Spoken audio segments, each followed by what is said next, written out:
Oui, alors bonjour, bienvenue. Je suis Sébastien Dupré. Nous sommes ici dans le studio TV de la Cité des Échanges que nous avons installé ici avec les équipes de la Cité des Échanges et notre partenaire eLive. On est vraiment très content de vous retrouver. Bon, un peu frustré de vous retrouver depuis ce studio. Nos plénières, vous avez l'habitude de les faire ici à la Cité des Échanges. Et évidemment, comme chacun, on espère qu'un jour, on pourra se retrouver, se toucher et puis être ensemble et partager les moments qu'on a l'habitude de partager ensemble. Il y a quelques semaines, avant Noël, Hervé Knecht, qui est président de la Fondation de France, a tiré la sonnette d'alarme. Il est venu nous voir en nous disant écoutez, avec la crise du Covid, les ennuis sont devant nous. Il faudrait qu'on se rassemble pour agir, pour faire quelque chose ensemble, parce que la situation sociale, sanitaire, va fragiliser les personnes qui sont déjà en situation de difficulté. Vous allez voir ce matin, jusqu'à 9h30, avec cette plénière, nous allons traiter du sujet du décrochage, de la pauvreté dans les Hauts-de-France, avec une succession d'intervenants dont je vais vous parler dans quelques secondes.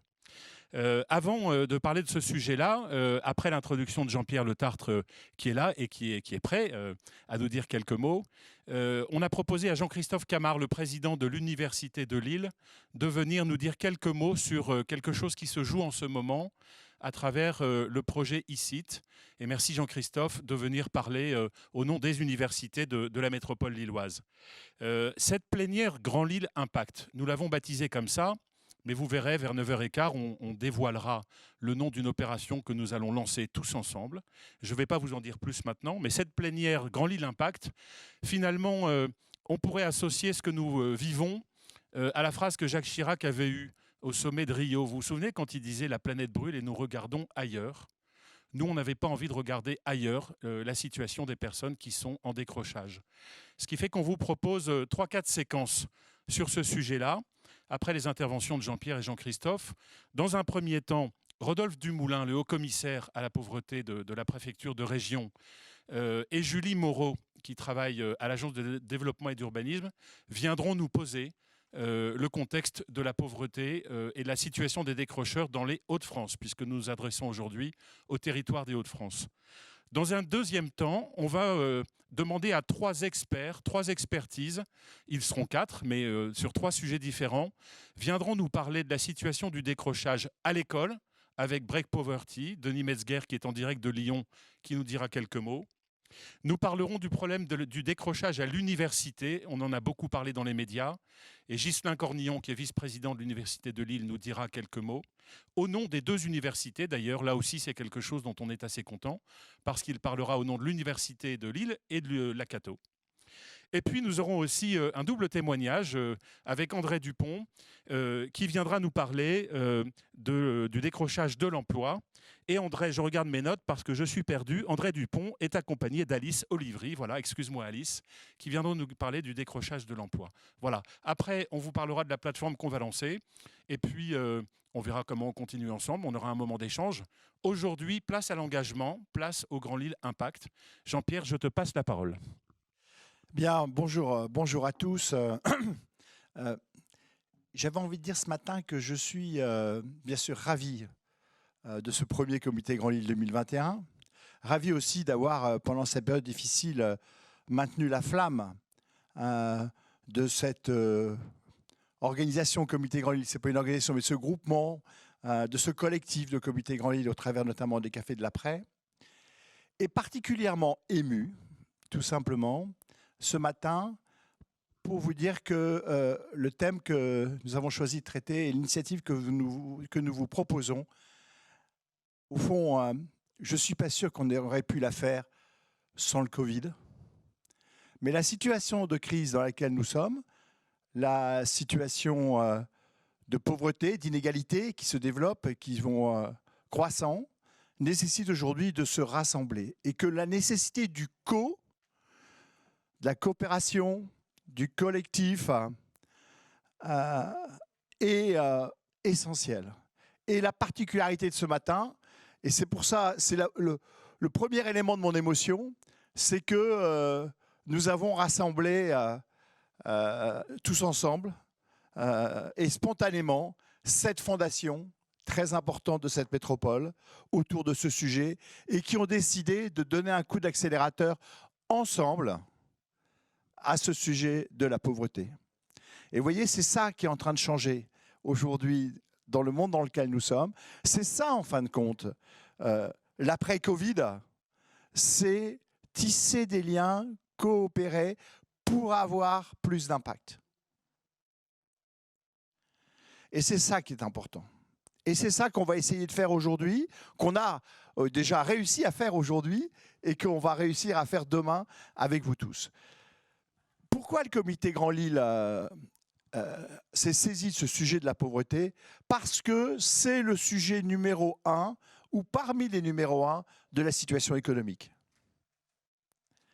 On ne peut pas avoir un territoire enrichissant pour nos entreprises. On ne peut pas avoir un territoire fertile si on a un territoire où les inégalités se creusent. Elles existaient avant le Covid. On sait qu'avec la crise économique, elles vont s'accentuer. Et donc, nous devons, nous, responsables économiques de l'enseignement, du monde de la culture, des associations, on doit se mobiliser pour essayer de contribuer à combler ces fractures. Et vous voyez, ces fractures, elles sont dans le domaine de la pauvreté, comme elles sont aussi dans le domaine économique, entre les secteurs d'activité, entre les entreprises, à l'intérieur même des entreprises. Il faut qu'on travaille sur ces fractures, parce que sans cohésion, sans un minimum de cohésion, il n'y aura pas de développement économique et social. Et c'est la raison pour laquelle c'est un sujet. Au fond, le comité Grand Lille s'est mobilisé pour la culture, et c'est très bien. Il s'est mobilisé pour le sport, et c'est très bien. Il faut qu'il se mobilise sur la question des inégalités. L'attractivité, on dit souvent que le comité Grand Lille est un acteur d'attractivité. L'attractivité du territoire passera par un territoire où justement on aura réussi à maintenir une certaine cohésion. Et donc on veut apporter notre pierre à cela. Et on va l'apporter comme on le fait d'habitude, simplement en travaillant avec les acteurs du territoire. Et il y en a 7 aujourd'hui qui sont là. Tous les autres sont les bienvenus. On va travailler comme on le fait d'habitude, d'abord aussi en sensibilisant et en expliquant ce qui se passe. Et c'est la raison pour laquelle vous aurez un centre de présentation sur ce sujet pour vous faire comprendre en fait l'état des lieux. Et puis on va le faire comme d'habitude, enfin, en agissant. Parce qu'on n'est pas qu'un pousseur d'idées, un agitateur de solutions, on est aussi un créateur de solutions. Et donc, on va faire une solution qu'on va vous présenter tout à l'heure, qu'on va vous proposer, qui est une initiative, je dirais, un peu risquée, parce qu'elle est ambitieuse, mais elle est soutenue par ces 7 fondations, plus le réseau Alliance, pour effectivement accélérer le travail de chacun, la contribution de chacun. Parce qu'on se voit bien qu'il y a des besoins énormes, de plus en plus importants, et on voit bien aussi qu'il y a une offre, c'est-à-dire qu'il y a des entreprises, souvent des grandes, mais aussi des petites et des moyennes, qui veulent s'engager. Parce que nous avons tous bien compris ce sujet. Et donc, il faut les aider à trouver les liens pour pouvoir s'engager contre cette pauvreté, contre les gens, les décrocheurs. Voilà, c'est ce qu'on va faire aujourd'hui. Vous voyez, vous comprenez mon émotion. Et je voulais la partager avec vous. Et je voulais aussi remercier tous ceux qui ont contribué, vous allez les voir ce matin, à cette initiative qui, je pense, est vraiment, au fond de moi-même, l'ADN de ce que nous sommes et de ce qu'est le comité Grand Lille. Réunir les acteurs pour travailler ensemble à une cause qui concourt à l'attractivité de notre territoire et au développement économique et social de notre territoire. Très bon comité Grand Lille. Je passe la parole maintenant à toi, Sébastien, qui va enchaîner. Je dois remettre mon masque. Bon. Eh bien, écoute... Et vivement qu'on puisse se toucher, je voulais vous dire ça aussi. J'ai très envie de vous toucher, en fait, je voulais vous dire. Merci Jean-Pierre pour cette émotion que nous partageons tous, bien évidemment. Jean-Christophe Camard, entre deux émotions, tu viens nous parler du projet ICIT et de ses enjeux. Bien, tu peux venir par ici. Voilà, à toi la parole.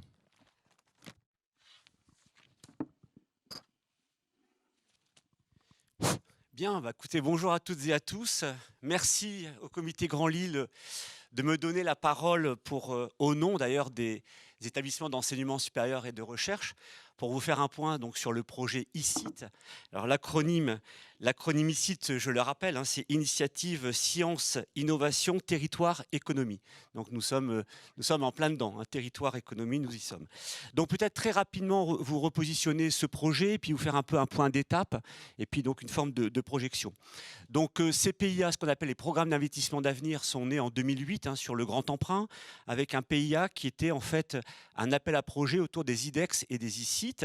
Et donc l'Université de Lille, avec ses partenaires, a été lauréat en 2017, en mars 2017, donc sur un projet ICIT relativement important, une hauteur de 500 millions d'euros, pour une durée probatoire de 4 ans. Donc ce projet, la phase probatoire se termine dans quelques semaines, maintenant en mars 2021. Et donc il y aura un jury international qui va évaluer l'avancée de ce programme donc en janvier 2022.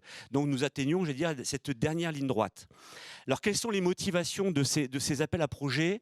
C'est quelque part, c'est d'identifier et accompagner quelques grands sites français d'enseignement supérieur et de recherche qui ont une vocation à rayonnement, je vais dire, international.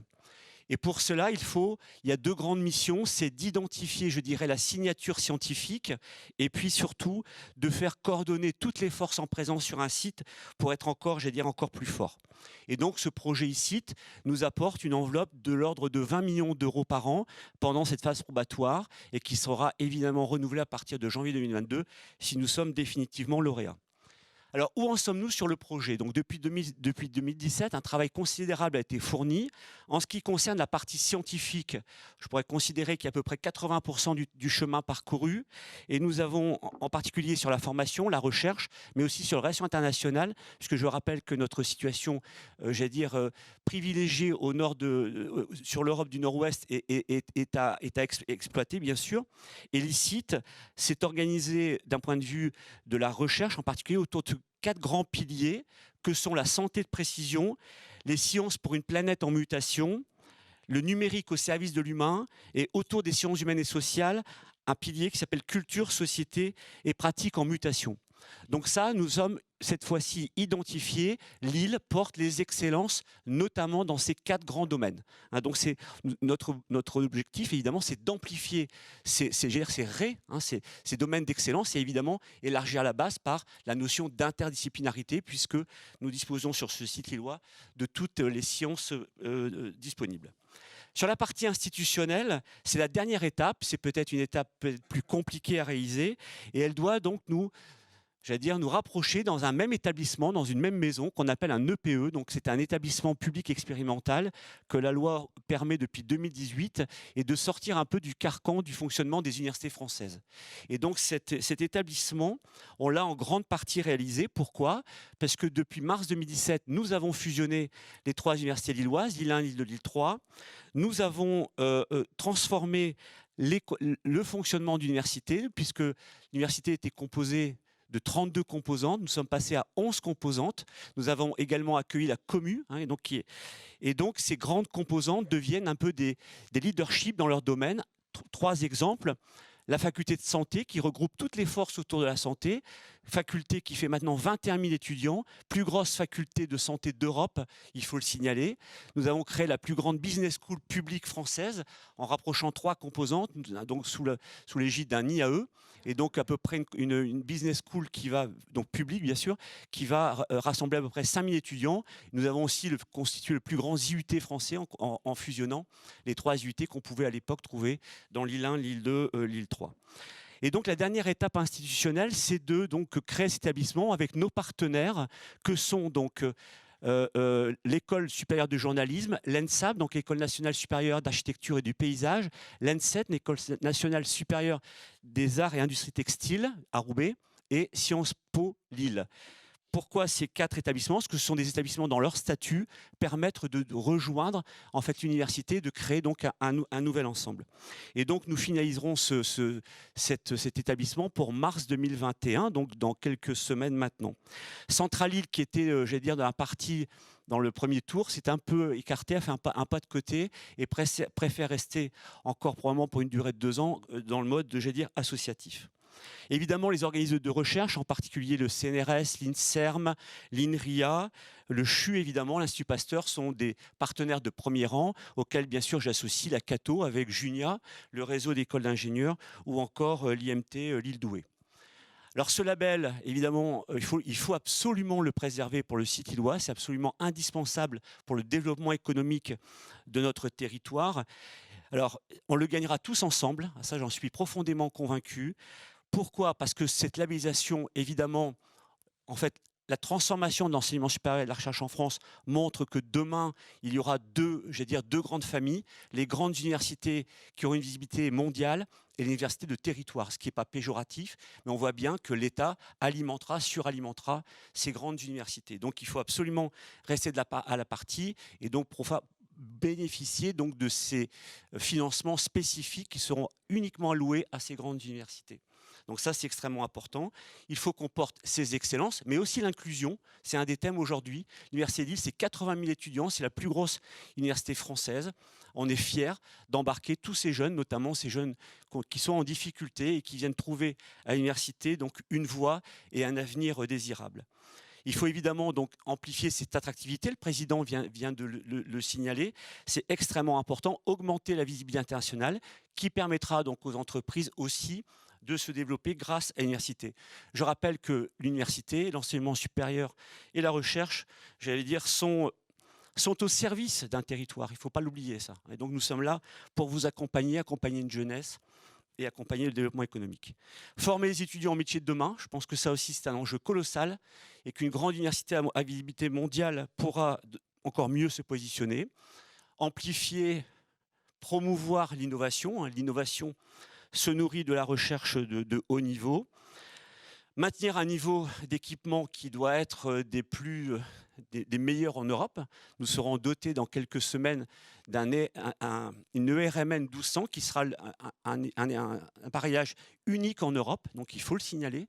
Cet appareillage va avoir une forme d'attractivité scientifique. Bon, voilà, donc ça, et on voit bien que dans les grands sites français aujourd'hui, certains sont quand même un peu devant nous. Citons Grenoble, Strasbourg en particulier, je ne cite pas les parisiennes, mais on voit bien que nous, on est, j'allais dire, à la fin de la première division, et il faut absolument qu'on reste dans ce club des grandes universités. Et donc, nous comptons sur vous également, votre soutien, formaliser votre soutien dans les prochains mois, parce que nous sommes observés par l'État, nous sommes observés par ce jury international qui regarde ce site en se disant, à Lille, sont-ils si stimulés que ça, si motivés que ça pour garder leur ICIT. Donc il faut qu'on amplifie cette notion d'envie, j'allais dire de fierté de notre territoire. Nous sommes tous attachés. Et donc il faut montrer, comme l'a dit le président, l'union, la cohésion. Je crois que ça, c'est extrêmement important, cette dynamique qui est absolument, encore une fois, indispensable pour se développer. Et donc nous pourrions, par exemple, signer tous ensemble une espèce de tribune de soutien dans les prochaines semaines, en faire un élément de communication dans les médias, par exemple, montrer que l'ensemble des acteurs sont extrêmement attachés, en particulier donc à ce label ICIT qui sera donc validé dans à peu près 1 an. Puis bien sûr, des soutiens à travers la fondation ICIT, mais peut-être que Gilles Saint-Cornillon y reviendra un peu plus tard. C'est aussi un élément extrêmement important, puisque l'Université de Lille, vous le savez, est dotée d'une fondation qui est là aussi pour vous accompagner. Le rendez-vous est pris. Merci Jean-Christophe, merci pour la clarté. Il faut que tu repartes avec ton micro pour qu'on puisse éviter les mélanges. Voilà, merci beaucoup. Le protocole sanitaire est très strict ici dans nos studios. Merci Jean-Christophe. Vous savez à quel point un territoire qui discute, un territoire qui bouge, un territoire qui est en relation est un territoire qui gagne. Jean-Christophe reçoit ce matin, je pense, la numéro 2 du ministère de l'Enseignement supérieur pour discuter de tous ces sujets-là. Je pense que c'était important aussi, au moment où on va parler des problématiques de décrochage, qu'on parle aussi, c'était le petit clin d'œil, des problématiques d'excellence. Et moi, je trouve personnellement qu'on n'est pas hors sujet quand on parle de ces deux sujets en même temps.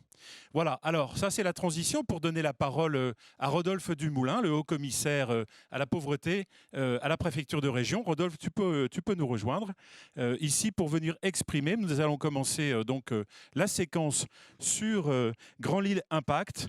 Alors, tu as préparé donc un petit exposé pour nous expliquer quelle est la situation de cette pauvreté. J'ai du mal d'ailleurs à l'expliquer, en tout cas à le présenter comme ça, mais dans les Hauts-de-France. À toi la parole. Merci, bonjour à tous et merci de m'accueillir pour cet événement qui effectivement est suffisamment exceptionnel pour qu'on partage une forme d'émotion, même si au fond je trouve que c'est assez logique, enfin, tout ça est très cohérent avec l'histoire de ce lieu, de ce territoire et au fond en matière sociale, euh, la société a toujours précédé les pouvoirs publics.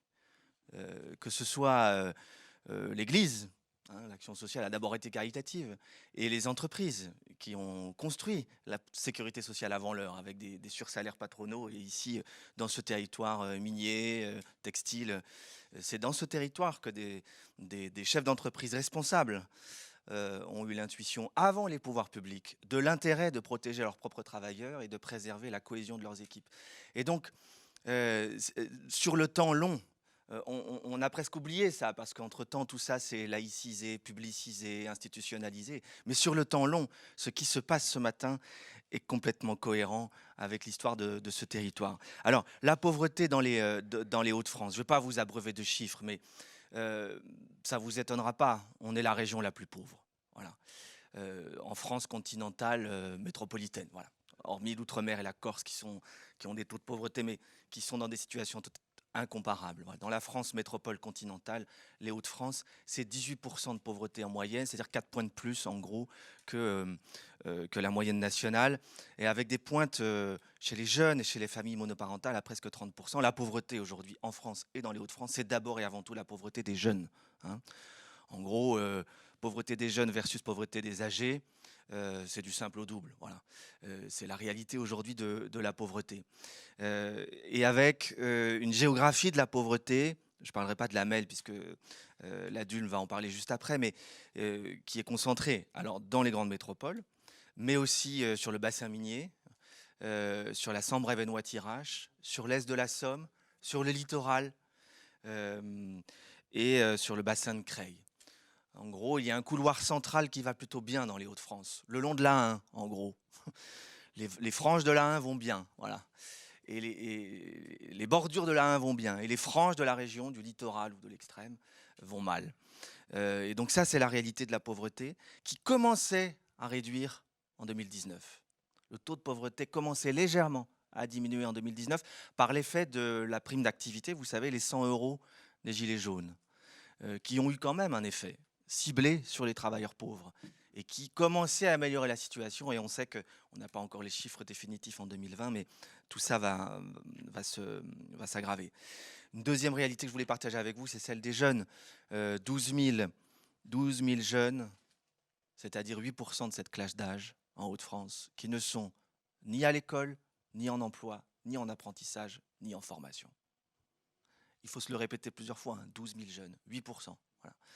Ça, c'est une réalité qui nous oblige collectivement. Et puis une pauvreté qui s'aggrave, plus 30% de bénéficiaires de l'aide alimentaire, avec des nouveaux visages, des artisans, des étudiants, des intérimaires, plus 4% de bénéficiaires du RSA, et on sait que c'est le bout du tsunami qui s'annonce, plus 7% d'impayés des loyers, et on sait là aussi que c'est une bombe à retardement des expulsions locatives, puisqu'on a été quasiment en trêve hivernale permanente, et on l'est à nouveau jusqu'à cet été, et donc on a un stock d'expulsions potentielles qui nous menace globalement. Alors, très vite, faire face quoi qu'il en coûte, j'ai juste mis ça, je ne veux pas non plus faire la publicité des dispositifs du gouvernement, ce n'est pas le lieu. Chacun sait qu'en gros, sur les 100 milliards du plan de relance, il y en a au sens large 30%, c'est-à-dire 30 milliards qui sont consacrés à l'indemnisation massive liée au chômage partiel et à l'ensemble des dispositifs liés à la formation des jeunes, à l'insertion des jeunes. Et donc, tout ça montre que, évidemment, que la réponse, elle est massive. Et pour autant, cette réponse-là ne suffit pas. On le sait, et l'année 2020 va être une année à haut risque pour ce que j'appelle, moi, les décrocheurs du Covid. Ce sont la frange de la pauvreté. Parce qu'en réalité, 18% de pauvres au sens des 60% du revenu médian, c'est-à-dire une personne qui a moins de 1 000 €. On considère en gros qu'à moins de 1 000 €, on est pauvre aujourd'hui. Mais si vous passez à 70% du revenu médian, c'est-à-dire juste au-dessus, on est aussi la région où cette catégorie-là est la plus importante, près de 10%. Donc on est à près de 28% en réalité, de personnes pauvres ou presque pauvres. Voilà. Et c'est cette zone grise-là qui est la zone la plus à risque aujourd'hui, voilà, touchée par l'effondrement de l'intérim et la difficulté à faire se succéder des contrats courts. C'est cette zone grise-là qui risque de basculer, on le sait. Les jeunes sans emploi ni formation, j'en ai dit un mot. Les étudiants, c'est complètement nouveau, effectivement. C'est une problématique qui nous interpelle tous. Et plus globalement, les publics les plus éloignés de l'emploi. Et ce qu'on voit, c'est que plus que jamais, on voit que la question sociale est une question où le lien social, où la précarité rationnelle est complètement interpénétrée et prend presque le pas sur la question de la pauvreté monétaire et matérielle. Et donc c'est ça le défi. Comment prévenir cette bascule, comment prévenir ce décrochage de publics qui, on le voit, ne veulent plus entendre parler, pour certains, des réponses institutionnelles. Ne répondent plus au téléphone, ne répondent plus aux mails de Pôle emploi, des services sociaux du département, de la CAF, y compris pour leur faire valoir des droits, parce qu'ils n'y croient plus, parce qu'ils ont décroché. Voilà. Et c'est là qu'on a besoin d'innover. Parce que face à ces phénomènes-là, il faut qu'on multiplie les capteurs. Et les mains tendues, elles ne peuvent pas être uniquement... Évidemment que les institutions, et je suis là pour incarner la responsabilité de l'État et de l'institution, qui est massive, mais si je suis là ce matin, c'est parce que j'ai conscience qu'on n'y arrivera pas sans vous, qu'on n'y arrivera pas tout seul. On me dit dans l'oreillette qu'on t'entend pas bien. On ne m'entend pas bien. Voilà, il marche très bien, mais il faut le rapprocher. Il faut le rapprocher, de la voilà. bouche. Voilà, merci. Et donc, il faut qu'on multiplie les capteurs, il faut qu'on innove dans les méthodes. On voit bien que les méthodes classiques d'accompagnement social des allocataires, elles trouvent leurs limites. Et que ce qui marche ici ou là, c'est du coaching centré sur le potentiel de la personne. Donc, ça veut dire faire autrement. Et ça veut dire unir les ressources et les forces, et notamment inventer des réponses publiques-privées où on fait bouger les lignes. Et donc, ça veut dire respecter l'initiative privée pour ce qu'elle est. Il ne s'agit pas de mettre la main sur de l'initiative privée. Il s'agit de favoriser l'éclosion d'une initiative privée la plus collective possible, et c'est le sens, je pense, de cette initiative aujourd'hui. Et puis, de construire de nouvelles alliances publiques et privées. Et encore une fois, tout ça est cohérent avec l'histoire de ce lieu et de ce territoire. En tout cas, j'ai une conviction que je veux partager avec vous ce matin, c'est qui est un peu un gimmick chez moi, mais on n'a pas tout essayé. Voilà. Et donc, on peut faire quelque chose si on s'y met tous. Voilà. Merci beaucoup. Merci beaucoup, Rodolphe. J'ai juste une question en une minute. Qu'est-ce que toi, tu espères de cette opération? On va la dévoiler dans un quart d'heure. Mais qu'est-ce que toi, vu de ta fenêtre, tu espères de ce que nous sommes en train de lancer ce matin? J'espère qu'on va faire des choses qu'on ne serait pas capable de faire sans vous. Parce que je suis convaincu que c'est une question d'argent en partie et de moyens. Évidemment, il va falloir qu'on mobilise des moyens massifs.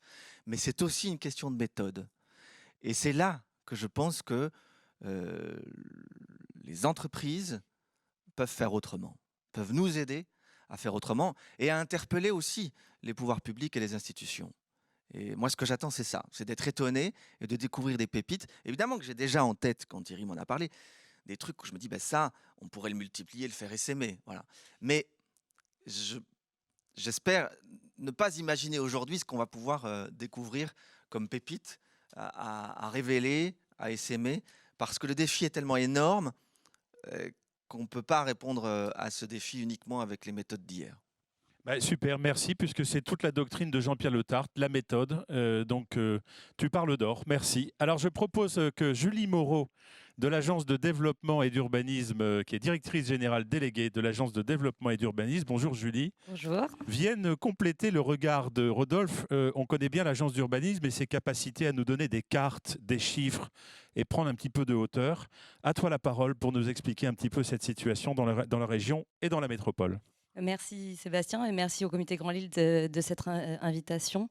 On est toujours heureux de partager nos travaux et notamment sur la question de la pauvreté, parce que l'Agence de développement et d'urbanisme, elle considère que les caractéristiques sociales de la métropole, elles sont un objet d'étude essentiel aux côtés des caractéristiques économiques ou urbaines. C'est d'ailleurs une des spécificités de nos équipes, c'est qu'on travaille particulièrement sur ces sujets et sur le sujet de la pauvreté en particulier. Alors je vais pas revenir sur les éléments de définition. Rodolphe Dumoulin est déjà revenu sur ce qu'on donne par convention, la notion de pauvreté et comme objet statistique. Dire qu'effectivement, bon, la région Hauts-de-France est déjà une des régions les plus pauvres de France, mais la métropole européenne de Lille également a un taux important de pauvreté. Qui n'est pas, enfin, la pauvreté n'est pas caractéristique des métropoles. Notre métropole lilloise a un souci, une caractéristique majeure, c'est son taux de pauvreté. On vous a mis un graphique avec quelques éléments. Bordeaux Métropole est à 14%, alors que nous, on est à plus de 19%. Donc ça, c'est un point qui nous interpelle et voilà, qu'on partage aussi avec vous aujourd'hui. Ce qui est marquant sur le graphique, ici, tu nous disais il y a quelques jours, c'est que globalement, si on regarde la moyenne française, toutes les métropoles, finalement, sont au-dessus de la moyenne française. Donc, c'est ce que tu viens de dire. Finalement, la pauvreté n'est pas que dans les campagnes, elle est aussi dans la métropole. Elle est particulière chez nous, mais elle est dans les principales métropoles. Moi, j'ai découvert, par exemple, les chiffres de Lyon, qui m'étonnent. Je pensais que ce n'était pas dans cette situation-là. Non, bien sûr, effectivement, quand on regarde la moyenne française qui est à 14,6 à peu près, effectivement, les métropoles sont globalement au-dessus. Bon, après, voilà, il y a aussi une ventilation des métropoles au-dessus de ces 15% qui aussi doit nous alerter en tant que territoire métropolitain. Ce qui nous intéresse aussi, c'est l'aspect spatial et géographique des choses. Alors, je ne vais pas commenter trop longuement, mais ce qui est intéressant quand même de voir aussi dans notre métropole lilloise, c'est le phénomène de ségrégation socio-spatiale. C'est-à-dire qu'on a vraiment une inégalité dans la façon dont la pauvreté touche le territoire. Alors, c'est vrai, bien sûr, pour les villes-centres, 44% à Roubaix, 28% à Tourcoing, 26% à Lille, mais on remarque, et on le voit dans la carte suivante, que la pauvreté, c'est un phénomène diffus et que ça ne se concentre pas sur les quartiers politiques de la ville. C'est très, très diffus aussi sur notre territoire métropolitain. Ce qu'on remarque aussi, et c'est aussi un point d'alerte, c'est qu'il y a une hausse continue de la pauvreté. On a remarqué l'effet de la crise de 2008 qui a quand même aussi contribué à cette hausse continue, mais effectivement ça fait un point d'alerte et d'inquiétude pour cette crise que nous vivons aujourd'hui. Bien sûr, au-delà des effets de la crise, il y a des phénomènes historiques, l'histoire industrielle, sociaux, des phénomènes importants. On en a parlé tout à l'heure, la hausse des familles monoparentales, les difficultés d'accès à l'emploi, notamment des femmes, contribuent aussi à cette hausse continue de la pauvreté sur le territoire métropolitain. Bon, effectivement, aujourd'hui, on n'a pas beaucoup de données et donc on n'a pas encore toute la matière pour évaluer les effets secondaires de cette crise sanitaire et économique. On a un chiffre qui est en France, 1 million de personnes en plus vivant sous le seuil de pauvreté.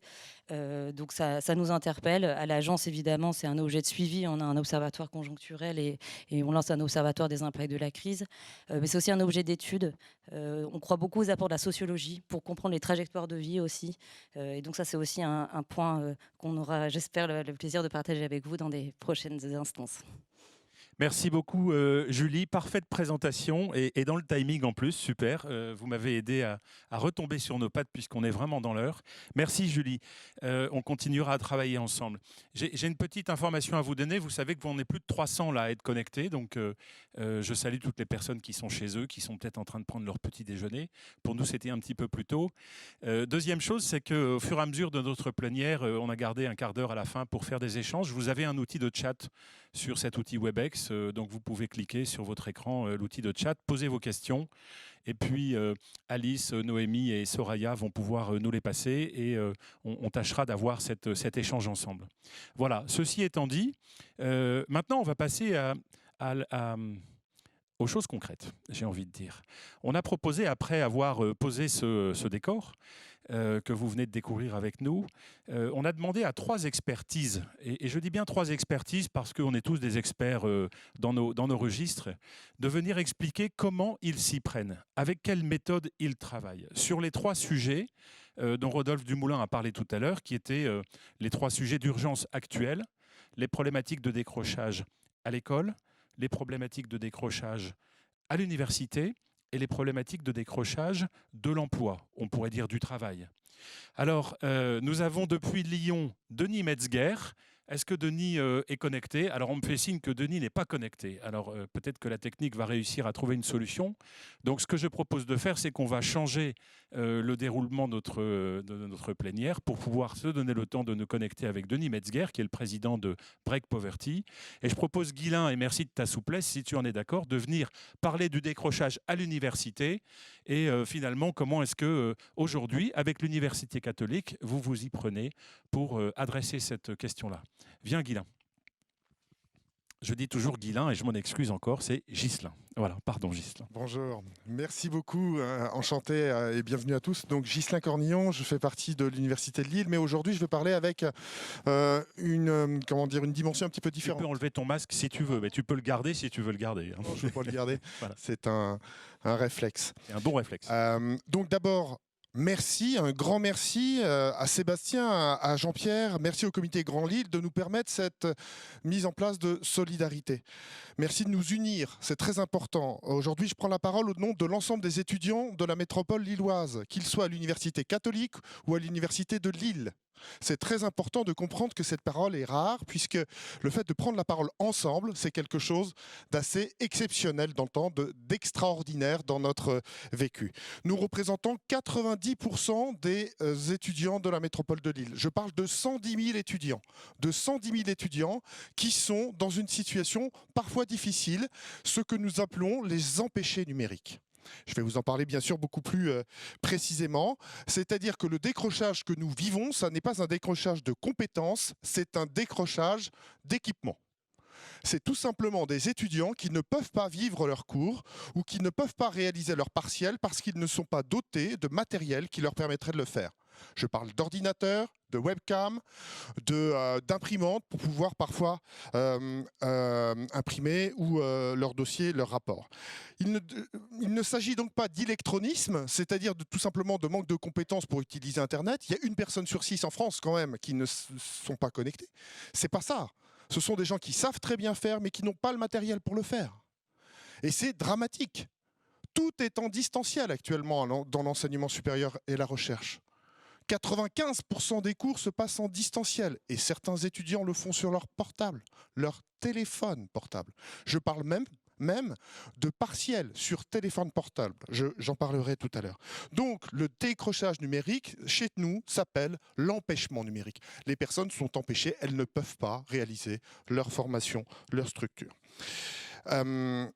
Bien évidemment, on peut aller un peu au-delà et j'en parlerai. 10% n'ont pas le bon matériel. 10% de 110 000 étudiants n'ont pas le bon matériel. Pour faire des Zooms, pour faire du Teams, pour faire du Moodle, enfin tout ce qu'on fait nous facilement. Il faut donc aider parce que cette situation va durer. Cette situation va durer pour une raison précise, c'est que ce n'est pas en juin que ce sera totalement terminé. Dans le meilleur des cas, en septembre, on reprendra les cours de façon habituelle. Les comportements évoluent également sur la durée, puisque bien évidemment, on ne va pas reprendre complètement de la même façon que ce qu'on faisait avant. Il y a des choses fantastiques qui se développent au travers du numérique. Moi, je fais par exemple des TD de management sur Zoom en sous-groupe qui sont très très bien. Sauf que certains ne peuvent pas les suivre. C'est quand même dramatique. Excusez-moi, je m'enflamme un peu, mais c'est important. D'ailleurs, je vais vous faire vivre un ascenseur émotionnel. On va commencer par up, des émotions positives. Down, je vais vous parler de la réalité, et ça va vous surprendre. Et puis après, on va bien sûr être up, puisqu'on va pouvoir construire des choses ensemble. D'abord, je suis très fier. J'ai beaucoup de plaisir à parler au nom de l'ensemble de l'université, au nom de l'ensemble de l'enseignement supérieur Université catholique et Université de Lille. C'est très rare, j'en ai parlé tout à l'heure. Je remercie donc Jean-Christophe Camard, mon patron, qui était là juste avant, et puis Patrick Scoffler, d'avoir voulu, de m'avoir autorisé à prendre la parole pour l'ensemble. Donc, de l'EDEC à Polytech, de la fac de droit à Junia, de la fac des humanités à l'ISTC, ça c'est pour mon voisin qui est président de l'ISTC, tous unis pour permettre à nos étudiants de suivre leurs études, tout simplement. Alors ça, c'était la phase up. La phase down, je vais vous parler des étudiants. Et ça va rejoindre les chiffres qu'on a vus tout à l'heure, sauf que moi, je vais vous parler de personnes, des personnes qui vivent des situations. Donc, d'abord une chose, vous allez gommer de vos têtes votre situation. Je suis désolé de parler comme ça, c'est aussi ma situation. Ne pensez pas à vos enfants qui sont étudiants. Ceux-là, ils sont connectés, ils sont équipés, ils ont du lien social. Mes gamins, le soir, je les vois, je mange avec eux. Donc on discute, on échange, on parle. Je parle d'autres étudiants qui sont seuls en résidence universitaire, 7000 personnes seules en résidence universitaire, qui viennent d'autres pays, 13% d'étudiants étrangers sur la métropole lilloise, qui sont forcément un petit peu déconnectés de leur famille, 13% de 110 000, 14 000 personnes. Je parle de 52% d'étudiants boursiers. Alors, je ne vais pas vous faire du pathos, mais un étudiant boursier, ce n'est pas le niveau de rémunération d'un cadre dans la métropole lilloise. Donc forcément, des gens qui n'ont pas les mêmes moyens. Donc, ce sont des gens qui ont perdu du lien social parce qu'ils sont isolés. Ce sont des gens qui n'ont plus de petits boulots parce qu'il n'y en a plus. Qui n'ont plus d'alternance parce que c'est compliqué en ce moment. Donc s'il vous plaît, maintenez l'alternance, les stages aussi. C'est ceux qui sont en détresse financière. On les aide, bien sûr. On a des repas à 1 € au Crous ou à la Cato également. On aide en donnant des soutiens financiers, 1,5 million d'euros qu'on donne aux étudiants pour les aider. Ils sont 110 000, hein. C'est des masses incroyables. On met en place des contrats étudiants pour favoriser le tutorat, pour qu'ils s'entraident. Malheureusement, ils ont également des problèmes de logement. Quand on a un studio de 12 mètres carrés et qu'on sort tout le temps, ça ne pose pas de souci. Quand on est confiné dans 12 mètres carrés, c'est beaucoup plus dur. Donc forcément, ils rencontrent des difficultés. Bien évidemment, nous vivons des situations dramatiques psychologiques avec des tentatives de suicide. Et par conséquent, nous mettons en place avec tout le monde des chèques psy pour pouvoir faire en sorte d'accompagner les gens. Mais les étudiants nous disent des choses très simples. Ce qu'ils veulent, c'est des cours, suivre, reprendre leur vie personnelle. Ce sont ceux également des étudiants qui n'ont pas de vie étudiante, qui ne vivent pas les moments fantastiques qu'on a tous vécus entre 20 et 22 ans, des moments de construction émotionnelle, sentimentaux. Ben ça, ils ne les ont pas forcément, puisqu'ils sont tout simplement un petit peu empêchés par la situation. Je vais vous prendre un exemple. Hier, j'étais avec une étudiante au téléphone parce que je commentais une copie d'optimisation des flux et des stocks. Bon, ça, on s'en fiche un peu. Cette étudiante, je lui dis, écoute, ta copie, elle n'est pas respectueuse du travail qu'on fait à l'université parce qu'elle est mal présentée. Elle me dit, oui, mais monsieur, je l'ai faite sur mon téléphone, en mode texto. Et moi, je suis resté bête pour rester poli. Je suis resté bête parce que je n'imaginais pas que des étudiants pouvaient faire leur partiel en mode texto, c'est-à-dire sur leur téléphone portable. Donc forcément, j'aurais été un petit peu plus ouvert à la note que je lui ai mis. Je lui ai mis 6,5, c'est pas très bon. Donc, on a 10% des étudiants qui sont en difficulté, 2% qui n'ont rien, ils n'ont pas d'ordinateur. Donc ceux-là, on les a pas, on les perd. 6% qui ont des problèmes de matériel, ça marche pas bien. Problème de batterie, problème d'écran, problème de webcam, problème de son. Ils n'entendent pas bien le cours. Problème d'imprimante. 8% qui ont des problèmes de connexion. Ils n'ont pas de data. Ils n'ont pas de réseau Wi-Fi. Pourquoi ? Parce que dans une résidence universitaire, il y a du Wi-Fi. Mais il n'y a pas du Wi-Fi pour tout le monde, tout le temps, en permanence avec de gros flux, de la vidéo. Par conséquent, ça s'écroule. Et donc, ils font du partage de co, comme ils disent. Sauf que ça coûte cher. Et ce n'est pas des étudiants qui ont 1 200 € par mois pour vivre. Ce sont des étudiants qui vivent parfois avec 400 ou 500 € maximum. Donc, on fait des chèques de data, tout simplement. Donc ça, c'est très très important. Il y a beaucoup de stress. Et concrètement, vous pouvez nous aider. Vous pouvez nous aider de 2 façons. Je vais être un peu cash. Ah, mais vas-y, Ghislain. Alors, premier élément, vous pouvez contribuer financièrement à la dotation d'ordinateurs en vous adressant à la fondation de l'Université de Lille ou à la fondation de la Cato, au travers de la plateforme qu'on a créée, pour qu'on puisse acheter des ordinateurs et leur prêter. On leur prêtera. Ça, c'est très important. Bien sûr, tout ça est défiscalisé, c'est intéressant. Donnez donc 3 fois plus. Imaginez ce que vous pouvez donner et multipliez par 3. Merci. Premier élément, le don financier. Le deuxième élément, il est très pragmatique. Vous avez du matos, vous avez du matériel, vous avez des ordinateurs, vous avez vécu de la digitalisation, c'est-à-dire que vous êtes passé d'un PC fixe à un PC portable. Et le PC fixe, il reste. Donnez-le nous. Quel dommage. Toutes ces machines-là qui fonctionnent bien, mettez-les à disposition des étudiants, tous les étudiants. Privé, public, on s'en fiche. Tous les étudiants. Nous, on va s'organiser pour pouvoir doter les bons étudiants, mais il n'y a pas de souci.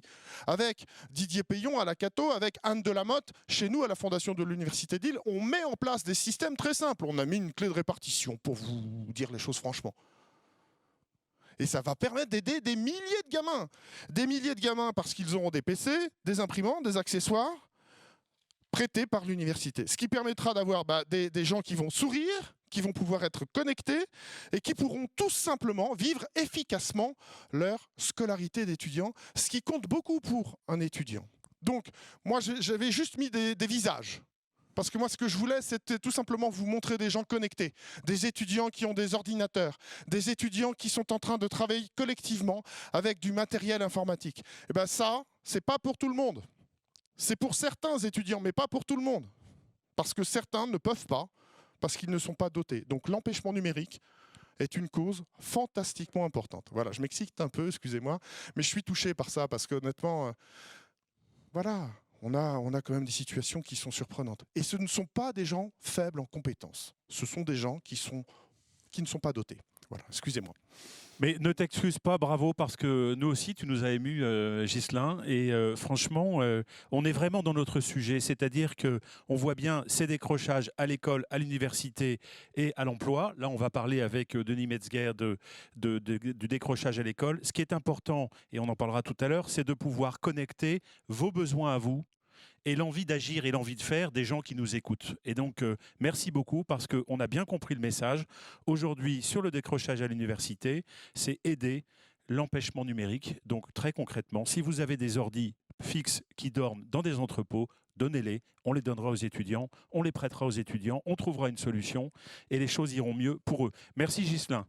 Merci beaucoup. Je passe la parole. Alors, on me dit que ça fonctionne. Donc, est-ce que Denis Metzger est avec nous ? Je suis avec vous et je vous en remercie. Ah, formidable, super. Je suis passionné par ce qui est dit. J'espère que vous m'entendez. On vous entend très bien. J'ai l'impression qu'il y a un décalage, donc on va s'adapter tous les deux. Je vous présente juste Denis Metzger. Vous êtes donc à Lyon, j'imagine, dans vos bureaux.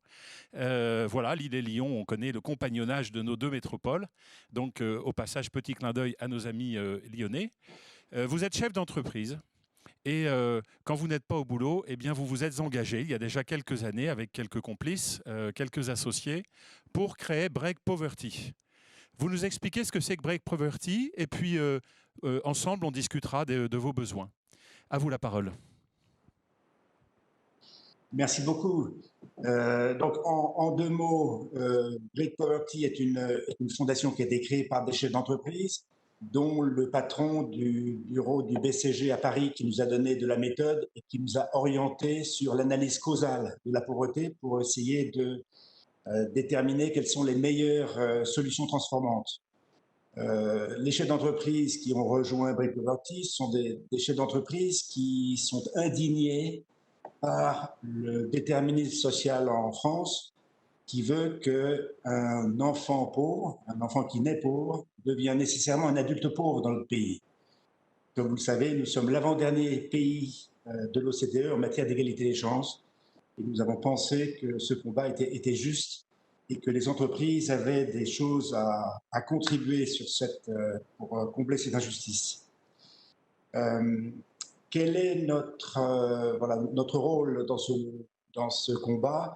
Nous sommes associés à la stratégie nationale de lutte contre la pauvreté, le fameux plan pauvreté, et qui nous a chargés de la mobilisation des entreprises. Donc, nous travaillons beaucoup à définir une méthode utile aux chefs d'entreprise pour que leur engagement ait de l'impact. Quelle est notre vision? De façon courte, c'est vraiment créer un monde, créer une France où un enfant pauvre ne devient pas nécessairement un adulte pauvre. Notre mission, c'est également d'expliquer qu'un décrocheur, ce n'est pas un mauvais élève. Et si vous devez retenir une chose de mon intervention, c'est ceci. Un décrocheur, ce n'est pas le dernier de la classe. Un décrocheur, ce n'est pas un mauvais élève, c'est simplement un enfant pauvre qui est né dans une famille défavorisée. Et quand on a retenu qu'un enfant qui ne sait pas lire à la sortie du CP, c'est pas un mauvais élève, mais c'est simplement qu'il a eu la malchance de naître dans une famille pauvre, je crois déjà que la motivation est au rendez-vous. Alors notre combat, c'est bien évidemment, notre premier combat, c'est de lutter contre le décrochage scolaire, contre l'échec scolaire, puisque le décrochage scolaire, c'est la grande porte d'entrée dans la pauvreté. En France, il y a près de 100 000 jeunes, entre 90 000 et 100 000 jeunes, qui sortent du système scolaire chaque année en échec et sans diplôme. Donc on voit que c'est un problème d'ampleur nationale. Sur la région Hauts-de-France, on estime un petit 10 000 le nombre d'enfants qui sortent du système scolaire en échec et sans diplôme. Et l'impact est considérable pour eux. Ce n'est pas une mince affaire, puisque un enfant qui sort du système sans diplôme, 2 sur 3 d'entre eux seront sans emploi 5 ans après leur échec. Donc on voit que c'est très stigmatisant et que sortir de l'école sans diplôme, c'est conduit nécessairement les enfants à l'échec, puisque 65% d'entre eux n'auront pas d'emploi ou n'auront pas d'occupation 5 ans après la sortie de l'école. Notre stratégie, un mot sur notre stratégie, sur les solutions que nous avons conçues. Notre conviction, c'est que les solutions, elles sont nécessairement locales, au niveau des métropoles, au niveau des villes, au niveau des territoires ruraux, et que la solution passe par des alliances. Et l'alliance locale doit être constituée des pouvoirs publics, de la collectivité, des associations et des entreprises. Et le « et » des entreprises est fondamental, parce que les entreprises sont dépositaires de la solution. Je dis souvent que la première chance républicaine, c'est l'école. Mais il ne faut pas oublier que la deuxième chance républicaine, c'est l'entreprise, c'est l'emploi. Pour un enfant qui a eu des difficultés scolaires du fait de son milieu social, ce n'est pas en lui redonnant trop de cours de maths pour l'aider à s'en sortir, c'est en lui expliquant qu'il y a une vie après l'école et que l'entreprise est un lieu où il peut se réaliser. Et c'est pour ça que nous avons besoin de l'engagement des chefs d'entreprise. Seuls les chefs d'entreprise peuvent lui montrer qu'il y a une vie après l'école, une vie de réussite après l'école. Sur notre mode d'action maintenant, un mot sur notre mode d'action. Nous avons conçu une méthode en 4 étapes. Premièrement, un diagnostic de la pauvreté sur un territoire. Dans une ville, quand nous arrivons dans une ville, nous faisons un diagnostic qui va quantifier le nombre de pauvres, de jeunes pauvres en difficulté. Il y en a 1000 à Béthune, il y en a 10 000 à Nantes, il y en a 1300 à Cambrai. Donc, quantifier les besoins, les qualifier, et ensuite, nous allons présélectionner les projets les plus pertinents, ceux qui répondent le mieux aux besoins des jeunes sur le territoire. Et ces projets, troisième étape, seront présentés aux entreprises qui sélectionneront les projets sur lesquels ils veulent s'engager sur une période de 3 ans. Et ensuite, notre savoir-faire va aider, avec l'aide des entreprises bien sûr, à faire changer ces projets d'échelle de telle façon que le micro-projet qui touche aujourd'hui 50 jeunes passe à l'échelle et en touche par exemple 200. Donc cette notion de changement d'échelle est importante et c'est parce que nous avons constitué une alliance au niveau de la ville, de la zone rurale ou du territoire que nous allons pouvoir y arriver. Quelques exemples concrets si vous le voulez bien. Un premier exemple qui est ZUPDECO, les entreprises de Béthune ont décidé de soutenir un projet innovant qui est ZUPDECO. C'est un programme de soutien scolaire en ligne qui a été mis en place, bien sûr, motivé par les difficultés scolaires liées au Covid. Et on dispense des cours en ligne aux jeunes de 3e des quartiers prioritaires qui ont entre 7 et 9 de moyenne, de telle façon qu'ils puissent réussir leur brevet. Et cette expérimentation apporte 80% de succès. Et nous voulons, si possible, l'étendre à d'autres quartiers prioritaires, à d'autres villes.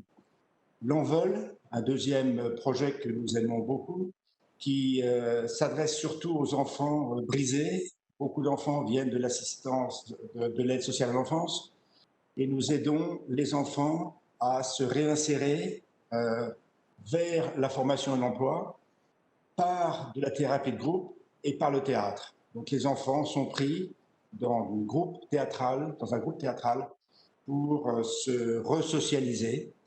Et ça, c'est un programme formidable que nous essayons de développer sur d'autres villes. Troisième exemple qui plaît beaucoup aux chefs d'entreprise, et là nous irons voir la fondation de l'Université de Lille, puisque nous sommes sur les mêmes progrès qui visent à réduire la fracture sociale, la fracture numérique. Il s'agit de donner un ordinateur, une connexion Internet qui est fournie par Bouygues et un mentor adulte qui, pendant toute l'année scolaire, va suivre les enfants pour l'aider à maîtriser l'outil informatique et aussi à s'organiser dans cet apprentissage numérique. Aujourd'hui, nous avons un programme de 5000 jeunes qui seront suivis par 5000 mentors pendant l'année scolaire 2021. Et c'est un programme que nous serions ravis d'étendre sur la région Hauts-de-France. Voilà, en conclusion, qu'est-ce qu'il faut retenir? Eh bien, c'est que déjà, un décrocheur, ce n'est pas un mauvais élève, mais c'est un enfant qui est né dans une famille pauvre, déjà. Et puis, deuxième chose, c'est que nous sommes là pour vous aider à passer à l'échelle. Nous sommes là pour vous aider à repérer les meilleurs projets sur votre territoire, dans votre ville, et puis, avec vous, avec votre soutien, réussir à sortir de la pauvreté des milliers de jeunes sur votre territoire. Merci de votre écoute. Merci Denis. Je suis ravi que vous ayez pu vous exprimer. On connaît la qualité de la méthode de Break Poverty, comme la qualité de la méthode de beaucoup d'associations et d'acteurs sur le terrain. Vous comprenez bien, chers amis, à travers ces exemples-là, et nous allons venir au troisième exemple, nous essayons de montrer aux uns et aux autres que sur le terrain, des gens agissent et qu'ils ont besoin de nous, ils ont besoin que nous nous engagions à leur côté pour les aider à délivrer ce qu'ils ont à délivrer. Merci beaucoup, Denis. Et puis, je dis un petit clin d'œil à Guillaume, qui est ici avec nous en studio, puis qui anime, je crois, l'équipe de Break Poverty, ici dans la région Hauts-de-France. Alors maintenant, on passe à Alice et puis à André, qui vont nous expliquer comment est-ce que, à travers le projet Destin, eh bien, ils travaillent aux côtés des décrocheurs de l'emploi. À vous la parole, Alice et André.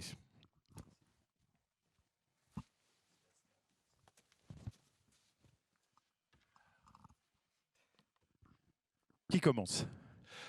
Bonjour. C'est bon là?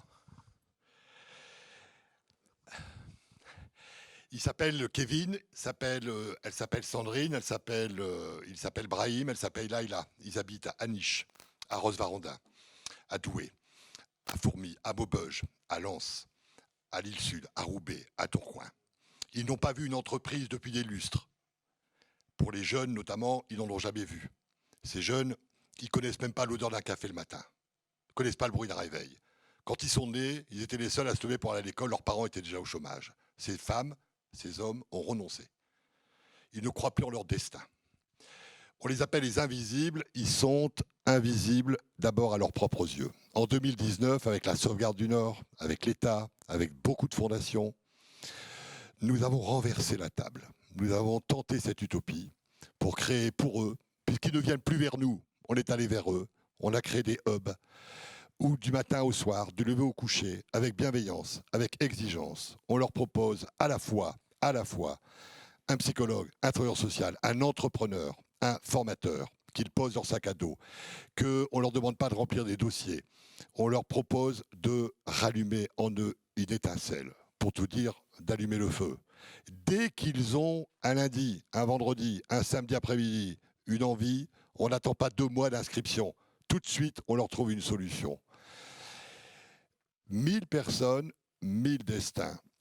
Notre obsession pour elles, sont les entreprises. C'est vous. Nous avons besoin de vous. Ce que nous voulons pour eux, le meilleur, c'est l'emploi. L'emploi, l'emploi. J'ai recruté une équipe de choc, à la fois militante et compétente. Alice, qui est la patronne du programme, qui est au cœur du réacteur, vous présente ce programme. Merci André. À toi la parole, Alice. Merci beaucoup. Alors effectivement, nous, Groupe Vitamine T Sauvegarde du Nord, on est convaincus que la solution, c'est l'emploi. Hein. La solution, c'est de pouvoir permettre à ces personnes d'accéder à l'emploi. Et comment est-ce qu'on s'y prend? Comment est-ce qu'on s'y prend quand on a affaire à des gens dont parlait André qui ont baissé les bras? Ils ont baissé les bras. C'est pas pour eux le monde de l'entreprise. C'est pas pour eux l'emploi. On n'y arrivera pas. De toute façon, ça fait tellement d'années qu'on n'y arrive pas. Comment on fait? Nous, on expérimente, on essaye des nouvelles approches. J'ai entendu beaucoup de choses dans les interventions précédentes qui m'ont fait écho. On pose 3 hypothèses. On pose 3 hypothèses majeures. La première, c'est le aller vers. Vous me permettrez une image un peu peut-être triviale, mais quand on a baissé les bras, on ne pousse plus les portes. On ne rentre plus, on ne va plus voir les structures, on ne croit plus aux institutions. On se dit que ce n'est pas pour nous, que de toute façon, on a décroché, ce n'est pas la peine. Nous, on va aller les chercher. Et on va prendre avec l'humilité de se dire, ce n'est pas parce que nous, on ne les voit pas qu'ils sont invisibles de tout le monde. Et finalement, si vous allez à la distribution du secours populaire, si vous allez à la distribution des Restos du Cœur, si vous allez dans la rue, vous les voyez, ces gens, ils sont là. Si vous allez dans les services d'aide sociale à l'enfance, les enfants qui sont accompagnés, leurs parents, ils les voient, ils savent les nommer, ils savent qui ils sont. Et donc nous, on va aller à leur rencontre et on va essayer de créer avec eux une relation. Cette relation, donc on est vraiment sur du sans-engagement. Et c'est le seul moteur qui dira aux gens, venez, peut-être qu'il y a quelque chose qui est possible. La deuxième hypothèse, c'est qu'on va décloisonner. Alors, moi, je vous mets au défi, quand vous rencontrez quelqu'un, de ne pas lui trouver la case à laquelle il correspond. Il y a la case des bénéficiaires du RSA, il y a ceux qui habitent en quartier prioritaire, il y a ceux qui ont moins de 25 ans, il y a ceux qui ont... Je vous les passe. Et on est très nombreux à détenir un petit morceau de la solution pour chacun de ces publics. On est extrêmement nombreux. Sauf qu'en fait, les gens ne savent même plus dans quelle case ils sont, ou parfois, ils ont le malheur d'être dans 2, alors on ne sait pas. Mais nous, on décloisonne tout ça. J'aime bien prendre une autre image, qui est celle du nœud. Quand on est dans les ennuis jusqu'au cou, tous les problèmes, ils forment un nœud. Et si on tire sur un seul bout du nœud, je ne sais pas si vous avez déjà essayé de défaire un nœud, mais tout ce qu'on fait, c'est qu'on empire le nœud. Si on va travailler l'emploi avec quelqu'un dont on sait pertinemment que la situation familiale, qu'il y a un divorce qui se passe mal, qu'il y a des problèmes avec la justice, qu'il y a des dettes, il y a énormément de dettes, donc on y arrive, ça ne sert à rien. Ça ne sert à rien. Donc se spécialiser dans un domaine, c'est prendre le risque d'empirer le nœud, en fait, tout simplement. Donc nous, on décloisonne. Et on décloisonne aussi les publics. On prend les gens tels qu'ils sont. On part de la personne. Qu'on soit jeune, qu'on ait 55 ans, qu'on soit en situation de handicap ou pas, qu'on habite à Aniche, on reste une personne avant tout. Hein. Et du coup, la troisième hypothèse qu'on pose, c'est de se dire, on va faire du sur-mesure. Il y a toute une partie de la population qui se reconnaît dans le prêt-à-porter. Encore une autre image. Le prêt-à-porter, ça convient à beaucoup de gens. Sauf que quand on est très abîmé par la vie, parfois le prêt-à-porter, ça ne nous va plus. Et donc, il faut qu'on fasse du sur-mesure. Il faut qu'on arrive à trouver les gens là où ils sont. Aussi intelligent qu'on puisse être, avec autant d'expérience, Vitamine T, la sauvegarde du Nord, on pourra toujours penser des programmes. On pourra toujours réfléchir à la meilleure solution. Ça conviendra à une partie du public, mais il y en aura toujours une qui restera sur le carreau. Et donc, nous, on pense que la meilleure personne pour savoir ce qu'il faut faire, pour raccrocher les gens, c'est la personne qui les connaît. C'est celle qui, au quotidien, a tissé ce lien, cette relation avec les personnes. Voilà. Et ce décloisonnement, il passe par le monde des entreprises. Moi, je connais 2 acteurs sur le marché du travail. Il y a les demandeurs d'emploi, mais il y a les entreprises. Et les entreprises, qu'est-ce qui fait que vous et moi, on sait que ce n'est pas une espèce de jungle hostile? Qu'est-ce qui fait que vous et moi, on sait que ce n'est pas un espèce de lieu, on sait que ça existe, mais bon, on ne sait pas trop ce qu'on pourrait y faire? C'est qu'on s'est rencontrés, en fait. On se connaît, moi je ne connais pas tout le monde, mais on se connaît. La vie s'est chargée de nous faire nous rencontrer et nous dire peut-être que moi aussi je pourrais tenir ma part dans ce monde-là. Si la vie ne s'en charge pas, on peut s'en charger à sa place. Les rencontres, aidez-nous s'il vous plaît à humaniser ce monde de l'entreprise. C'est ça dont on a vraiment fondamentalement besoin. C'est de montrer que, voilà, vous pouvez intervenir, vos collaborateurs, vous pouvez faire quelque chose. On a besoin, alors je vous ai mis des exemples, mais ils sont infinis. On a besoin de trouver des femmes qui travaillent et qui arrivent à tenir une vie de famille et un emploi et qui sont capables d'en témoigner. On a besoin de trouver des gens qui n'ont pas forcément fait de grandes études, mais dans leur parcours au sein de l'entreprise, ont réussi et sont inspirants. On a besoin de faire connaître vos métiers. On a besoin de savoir qu'est-ce que vous proposez, qu'est-ce qui est possible, ouvrir le champ des possibles. Alors pour ça, on a une petite idée, on s'est dit pourquoi pas vous proposer de faire des vidéos à vos collaborateurs pour présenter leur métier. Tout le monde a un smartphone maintenant, faire une petite banque de données vidéo d'1 minute, c'est pas si compliqué. Pourquoi on ne pourrait pas faire ça? Et nous, ça nous donnerait une banque de données pour dire voilà tous les métiers qui existent. On a besoin tout simplement de créer du contact. Donc venez nous aider à faire des simulations d'entretien d'embauche, venez nous aider à rencontrer notre public, venez nous aider à faire des événements.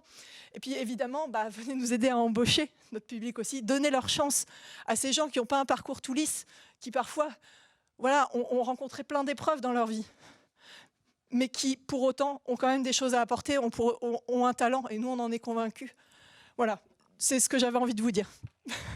Merci beaucoup Alice. On sent de l'émotion, mais je pense que ce matin, ça va être une matinée émouvante. Moi, je retiens de ce que vous avez dit, c'est que vous avez des besoins.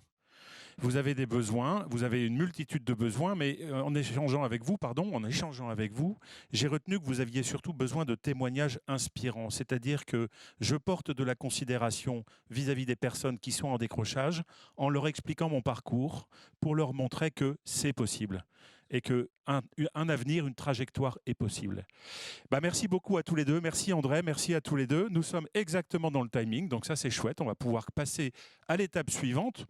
Cette deuxième étape que nous avons vécue à travers les témoignages et l'expression des besoins des acteurs du décrochage à l'école, du décrochage à l'université et du décrochage à l'emploi, nous concerne. Tu peux venir Thierry, puisque nous allons maintenant arriver à la séquence où Thierry Cardinal, que vous connaissez certainement, qui est très actif, chef d'entreprise et qui est très actif après Start-up de territoire, après Croisons le Fer, maintenant avec Croisons le Fer, il nous a proposé, on a travaillé ensemble sur le développement d'une plateforme qu'il va développer.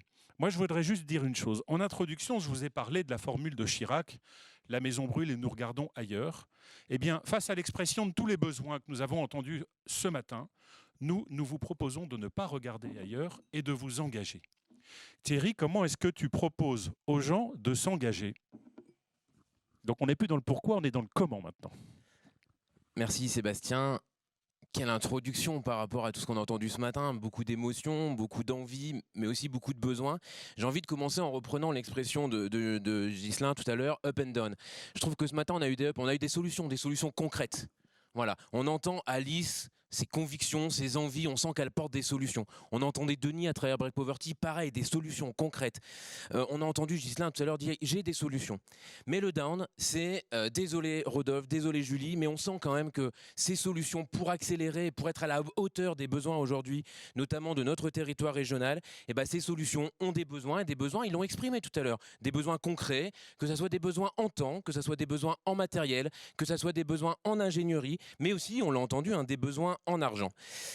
En fait, Sébastien, pour répondre à ta question, cette fondation, et franchement, je pense qu'on peut dire, Sébastien, que c'est assez exceptionnel. Cette fondation qui, à un moment donné, se met autour d'une table en disant on a envie d'aller plus vite, on a envie d'aller plus loin, et on a envie de répondre, en fait, réellement aux problématiques exprimées tout à l'heure. Ces fondations, c'est tout d'abord la Fondation des possibles, la Fondation du Nord, la Fondation Ambert, la Fondation de France, la Fondation territoriale des Lumières, la Fondation de l'Université de Lille et la Fondation de l'Université catholique de Lille, Entreprises et Cités et Réseau Alliance.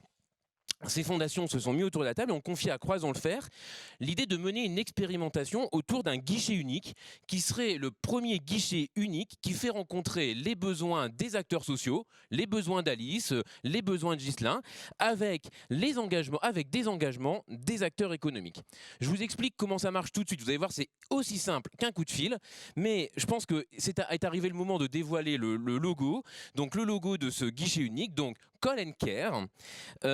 Vous pouvez donc notamment voir à travers ce logo, notamment notre beffroi, symbole de notre région. C'est important de dire, je pense Sébastien, et d'insister sur le fait que Call & Care, c'est un guichet unique à l'échelle de la région des Hauts-de-France. J'aime dire de Château-Thierry à Dunkerque, de Fort-Mahon à Hirson, à travers toute la région. Donc où que vous soyez, qui nous écoutez ce matin, notez bien donc aussi ce numéro de téléphone. Et j'aimerais qu'on arrive à l'apprendre assez rapidement par cœur, le 03 59 56 44 80, le 03 59 56 44 80. Alors, vous avez vu donc aussi à travers le logo juste avant la promesse qui était engagée pour relever les décrocheurs des Hauts-de-France. Et donc vous avez à travers cette promesse une réponse sur les cibles visées. Sébastien, tu l'as expliqué tout à l'heure. Ce Call & Care s'adresse à tous les projets et à toutes les personnes qui ont envie de s'engager pour lutter, pour enrayer le décrochage à l'école, le décrochage à l'université, le décrochage à l'emploi, le décrochage dans le monde du travail. Call & Care, comment ça marche ? En fait, c'est extrêmement simple, c'est un numéro unique. Je le répète encore une fois, apparemment, il faut le dire 3 fois pour que ça commence à rentrer. Donc, ça va faire la 3e fois. 03 59 56 44 80. Donc, que vous soyez porteur d'une solution qui vise à relever les décrocheurs, comme on l'a entendu tout à l'heure, ou un acteur en fait prêt à vous engager, vous appelez sur ce numéro qui est un numéro double flux. Vous êtes porteur d'une solution pour lutter contre le décrochage à l'école, contre le décrochage à l'université, contre le décrochage dans le monde du travail. Vous êtes une association, une fondation, une collectivité et vous avez un besoin qui est identifié, un besoin concret, un besoin financier, un besoin de temps, un besoin de compétences, un besoin de matériel, un besoin de logistique, un besoin d'ingénierie pour accélérer cette action, être à la hauteur des besoins ou en tout cas à la hauteur de vos ambitions. Vous appelez ce numéro et vous pouvez l'appeler dès lundi matin à 9 h. Derrière ce numéro, une personne va collecter ses besoins et va les connecter au flux numéro 2, je vous l'ai dit, c'est un numéro double flux. Et le flux numéro 2 est en fait le flux des acteurs économiques. Donc vous êtes une entreprise, une collectivité, une fondation, et en fait vous avez été sensible. Et je pense, on remarquait tout à l'heure avec Jean-Pierre que ce mot émotion en fait est ressorti souvent ce matin. Si vous avez été sensible à ce qui a été dit ce matin, eh bien vous prenez votre téléphone et vous nous faites part d'un engagement qui peut être aussi un engagement en temps, un engagement en argent, un engagement en compétences. Je ne peux pas croire que derrière la caméra, il n'y ait pas une entreprise qui ait 10, 15, 20, 30 ordinateurs qui dorment dans un placard. Je ne peux pas croire qu'il n'y a pas une entreprise qui peut mettre à disposition des compétences pendant 1 heure, 5 heures, 35 heures. Je ne peux pas croire qu'il n'y a pas des entreprises qui peuvent mettre 1000, 10 000 ou 100 000 euros pour répondre en fait à cette grande cause régionale qui est de lutter contre le décrochage, pour aider les décrocheurs du Covid. Voilà, donc je vous ai à peu près tout dit, donc la façon dont ça fonctionnait, un numéro unique, une expérimentation qui va donc être portée par ces 7 fondations, expérimentée, mise en œuvre par donc Croisons le Fer pendant 5 mois. Pourquoi 5 mois ? Parce que vous l'avez entendu à travers les chiffres de Julie, à travers les chiffres de Rodolphe, il y a une urgence en fait. Ne nous voilons pas la face, l'urgence c'est maintenant. Et donc dire qu'on lance un projet pour les 3-4 prochaines années, ça ne répond pas en fait à l'urgence actuelle. Donc on lance ça pendant 5 mois, ça ouvre lundi matin à 9 h. Vous pouvez donc appeler le 03 59 56 44 80. Quelqu'un vous répondra, que vous soyez un acteur social avec un besoin identifié ou une entreprise avec la volonté de vous engager. Voilà Sébastien, comment ça marche ? Si tu veux, Sébastien, j'ai une bonne nouvelle à t'annoncer. En fait, il y a déjà 2 personnes qui m'ont appelé. En fait, on a un peu sondé quand même pour savoir ce qu'il en était. Et j'aimerais... Pendant l'émission, tu veux dire ? C'est ça, en fait, ils m'ont envoyé des SMS. Voilà. En fait, j'aimerais vous parler de Madani. Certains d'entre vous connaissent Madani. Il est directeur du centre social Salengro à Armentières. Et je lui ai expliqué un petit peu en off, j'avais besoin de sonder. Et Madani me dit, mais... Merci Thierry, parce que moi j'ai un besoin. En fait, Madani veut ouvrir un nouvel espace et faire des formations pour les décrocheurs, notamment les décrocheurs du travail. Et Madani me dit, mais moi je n'ai ni chaise, ni table, j'ai besoin de bureau en fait, très concrètement. Je ne peux pas croire que derrière cette caméra, il n'y ait pas une entreprise qui a des tableaux, enfin qui a des chaises, des bureaux, voire des tableaux, dans une cave depuis 3 ans et qui se disent régulièrement, mais qu'est-ce qu'on va bien pouvoir en faire ? Et bien c'est facile, vous appelez le 03 59 56 44 80 et nous on vous connectera avec Madani, c'est aussi simple que ça. Madani a un autre besoin. Madani pense que pour créer une espèce de rebond pour les décrocheurs de l'emploi, il voudrait travailler sur l'amélioration du cadre de vie autour du quartier Salon-Gros. Et pour ça, Madani me dit, mais si jamais, dans les gens qui nous regardent ce matin, il y a un paysagiste, par exemple, qui a 1 heure, 5 heures, 10 heures, 15 heures, vraiment, ce que vous pouvez, ça sera déjà beaucoup, à mettre à disposition auprès de Madani pour aller expliquer à ces décrocheurs comment on fait pour tondre une haie, comment on fait pour tondre une pelouse. Peut-être qu'il y a un paysagiste qui a du stock, d'une tondeuse, d'un débroussailleur, d'un taille-haie. Et bien, appelez en fait, appelez le 03 59 56 44 80 et on vous mettra en contact avec Madani. Ça, c'était le premier exemple. Le deuxième exemple, j'ai eu Franck, Peter, Sophie, Michel, Delphine, qui en fait travaillent à l'école de la deuxième chance Artois. Donc je les ai vus à Liévin, mais c'est un double site, Liévin et Arras. Et en fait, l'école de la deuxième chance, qui est un programme vraiment exceptionnel, qui est déployé partout en région, à Lille on les connaît bien, Laurent Vitou notamment qui préside en parle très très bien.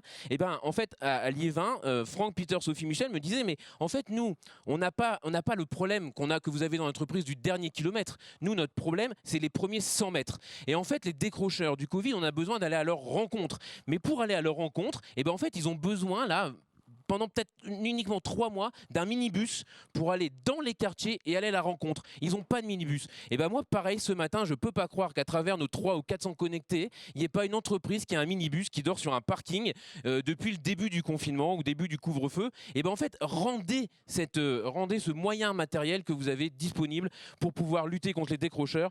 J'ai fini, mais je finirai simplement en disant rendez-vous lundi 9h, 03 59 56 44 80. C'est possible en fait que lorsque vous avez des besoins, si vous nous appelez, si vous avez envie de vous engager, vous nous appelez et croyez-moi, ça va être hyper facile, connexion directe sans intermédiaire. T'as fait des animations dans les supermarchés, toi, hein? Non, c'est un joke. Alors, merci beaucoup Thierry. Le temps passe et donc je voudrais maintenant, qu'est-ce qu'on aimerait passer plus de temps encore pour passer du temps avec chacun, mais peut-être que chaque responsable, président ou représentant des fondations puisse venir expliquer pourquoi ils sont là et qu'est-ce qu'ils attendent de cette opération. Alors, j'ai envie de dire les deux premiers, Hervé et Philippe, si vous voulez bien venir ici, parce que vous êtes tous les deux, j'ai parlé d'Hervé Knecht tout à l'heure, mais Philippe Beauchamp aussi était là depuis le début.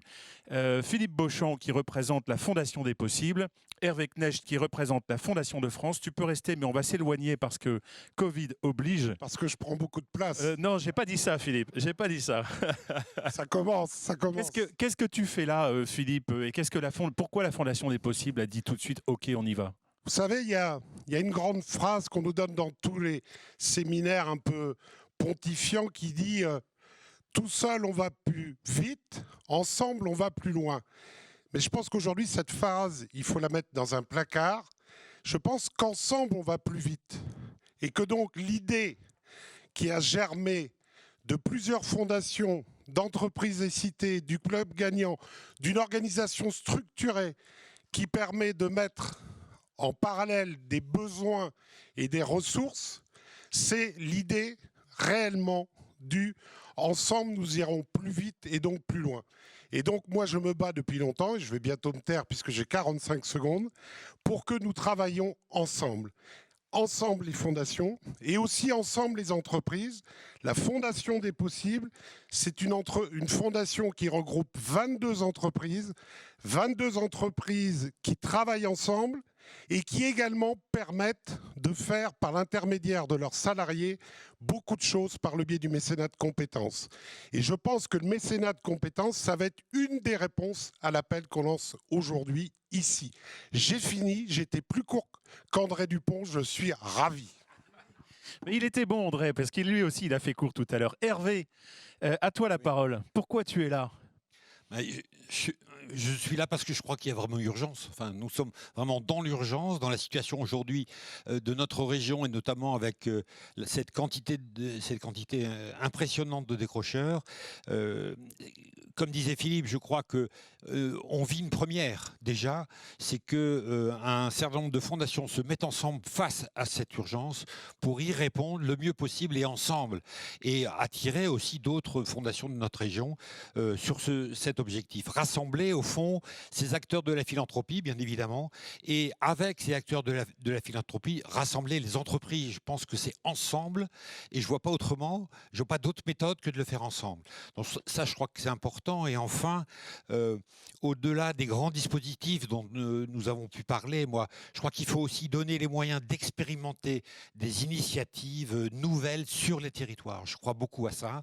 Et c'est là que ça se passera. Enfin, on le sait bien, on demande aux entreprises d'être acteurs de leur territoire. C'est le discours que l'on entend, que Jean-Pierre nous fait partager.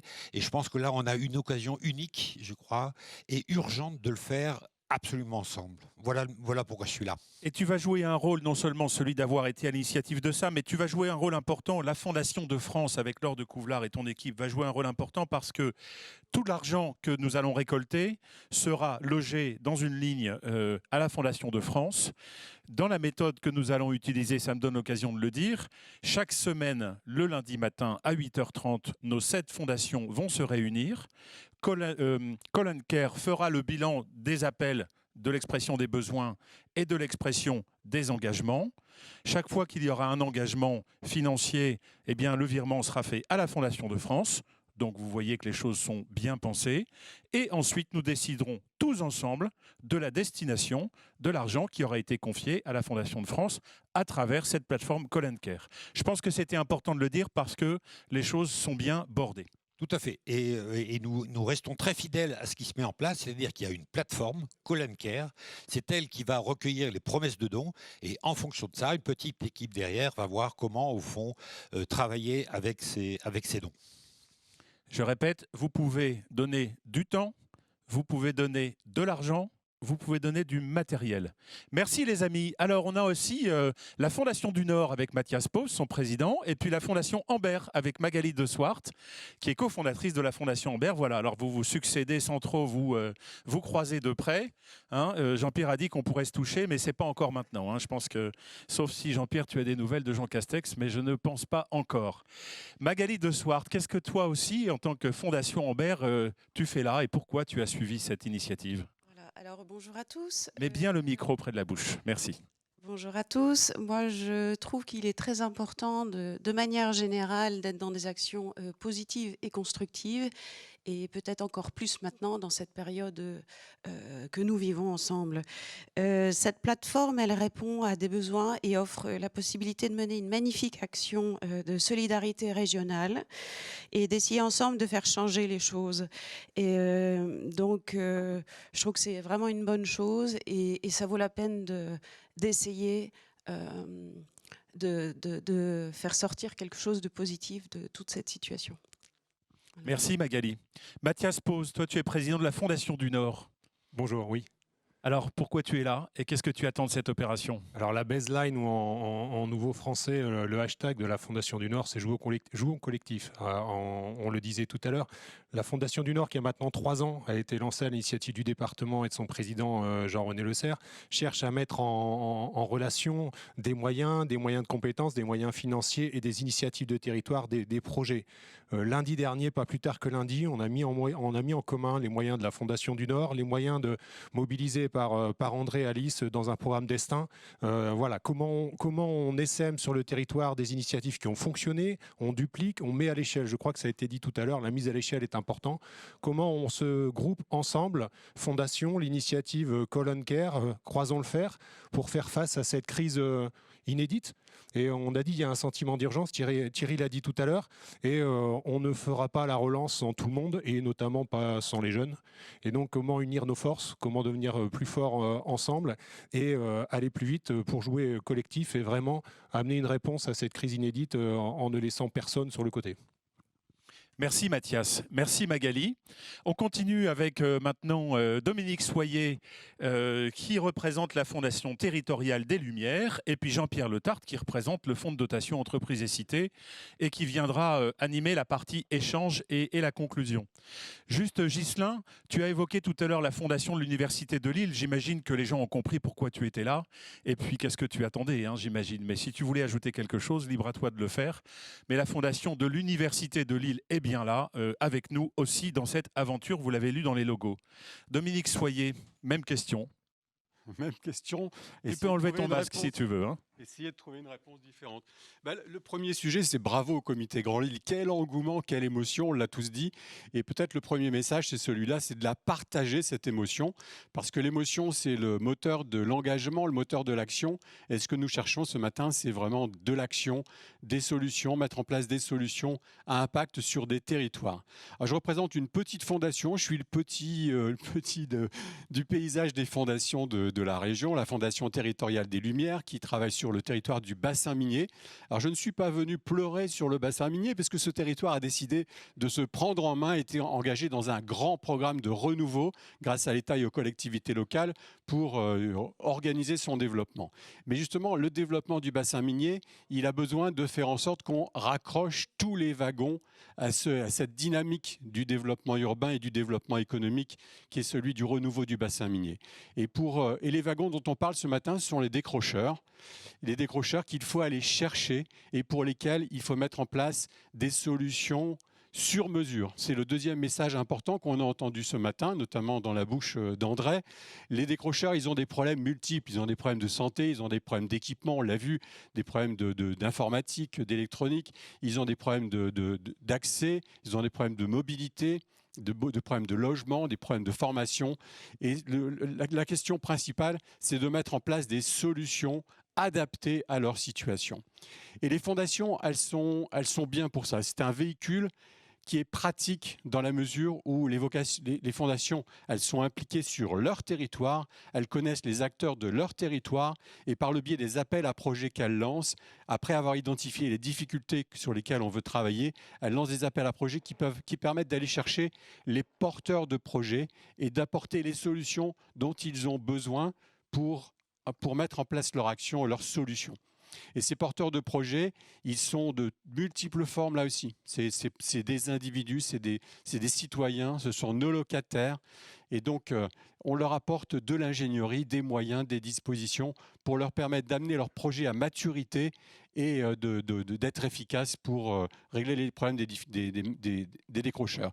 Et donc, le message, c'est ça, c'est mettre en place des solutions qui soient du sur-mesure. Merci Dominique. Avant de passer la parole à Jean-Pierre et puis de répondre à un certain nombre de questions qui sont arrivées sur le chat, je voulais dire quelque chose qui est très important à ce stade de notre émission. Cette plateforme Call & Care, initiée et pensée avec ces 7 fondations, est une plateforme expérimentale.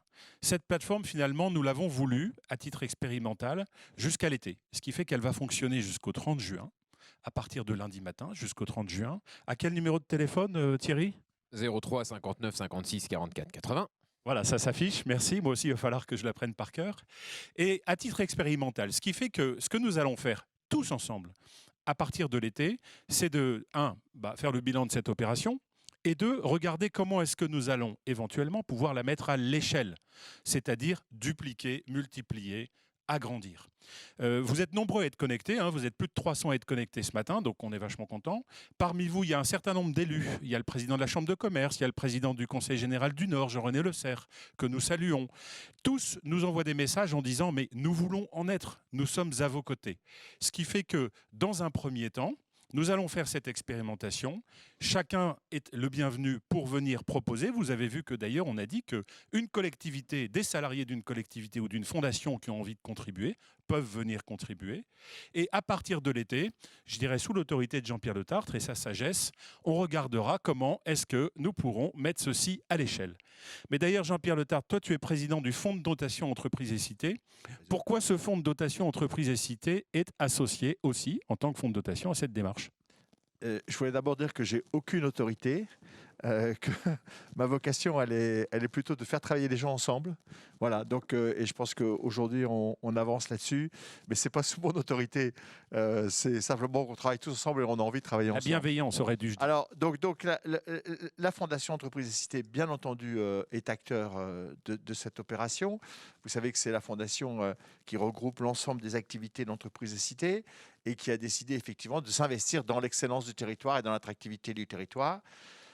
À côté d'Entreprises Cités et d'Entreprises Cités et à côté en même temps, nous avons bien entendu le réseau Alliance que vous connaissez bien, qui est un acteur très engagé de la RSE et qui est aussi, dont je suis aussi le président et qui est aussi bien entendu extrêmement engagé aux côtés des fondations sur ce sujet.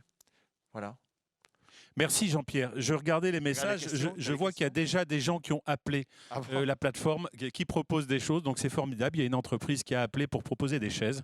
Donc c'est bien, ça commence. Donc je pense que c'est des gens qui se connaissent, mais donc c'est très bien puisque le Grand Lille est un village.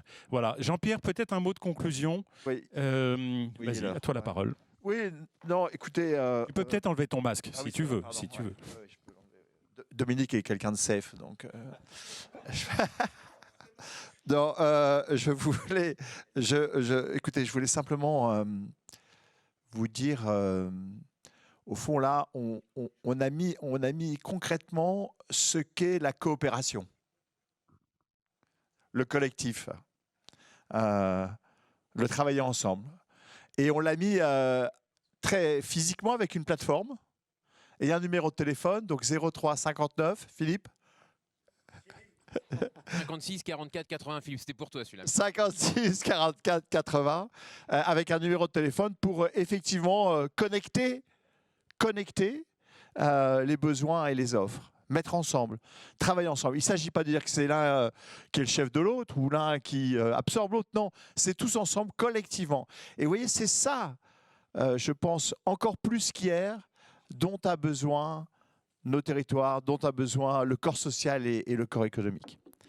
Et puis je voudrais vous dire aussi qu'au fond, j'ai parlé d'émotion là tout à l'heure et très sincèrement, le mot m'est venu en arrivant sur derrière ce pupitre parce que je l'ai ressenti comme ça.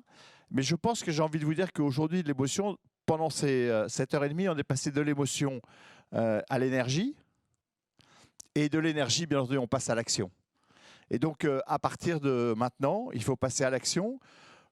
Téléphonez au 03 59 56 44 80 pour proposer des moyens, des matériels financiers, de la contribution aussi de collaborateurs pour répondre aux besoins de cette cause très importante que sont l'aggravation des libertés.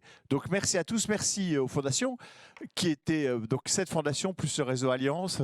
Je veux dire un petit coup de chapeau quand même aux représentants de l'université de Lille et de l'université catholique représentés par une seule voix. Bon, je ne sais pas si ça... Voilà, bravo. En tout cas, moi je trouve ça génial, super. Et toutes les fondations que tu as là. Donc il s'est passé quelque chose ce matin. Il s'est passé quelque chose d'humain. Transformons-le maintenant en action. Et la première d'entre elles, c'est d'appeler le 03 59 56 44 80. Merci à tous et bonne journée. Et rendez-vous donc le 16 avril au prochain comité Grand Lille, qui sera on pourra peut-être se toucher. Mais si on ne peut pas se toucher, on le fera aussi en visio parce qu'on a plein de choses à se dire. Merci et bonne journée.